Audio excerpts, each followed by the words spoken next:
going back to financial aspect of running an organization, I told you that I have a few more questions for it.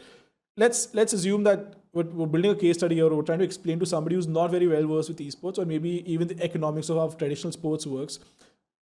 Imagine you're explaining this to a 17 or an 18-year-old, right? And then answer these questions. So for somebody who wants to start an esports organization, or maybe has a vision to do it maybe in a few years, I have three questions. What is the initial capex right now? What's the capital that you might need potentially for a BGMI team or a Valorant team?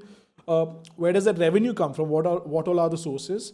And how long should one generally expect for the burn to last, or for the organization to not be profitable? Okay, that's a great question, by the way. So I would say number one, the capital that you need, right? It really depends on the player that you have, or that you feel like, it's not difficult to have a team maybe just in 1 lakh rupees, but you'll get those players accordingly. The main thing that's tricky is actually getting the slots at those competitions, because not everybody gets a slot in those tier 1 competitions. You'll probably get a few scrimmages, or you have so many illegal paid scrims right now that are going on. So that's the best maybe that you can get right now. But of course, revenue comes from prize pool. It comes from your sponsors. If you do well, if you're at the stage, if you're at the tier 1 stage. But the main thing in your capital is get those players who actually get to be on tier 1.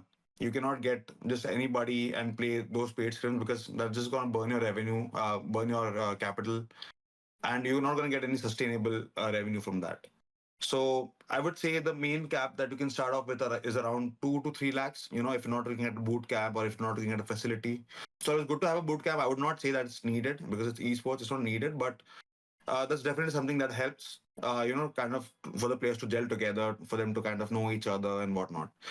So yeah, like we're looking at 2 to 3 lakh. The revenue, like I said, sponsors, price pools, and whatnot. Of course, if your content creation side is also strong, you can also get some money from that, and probably that's the main aspect of revenue right now.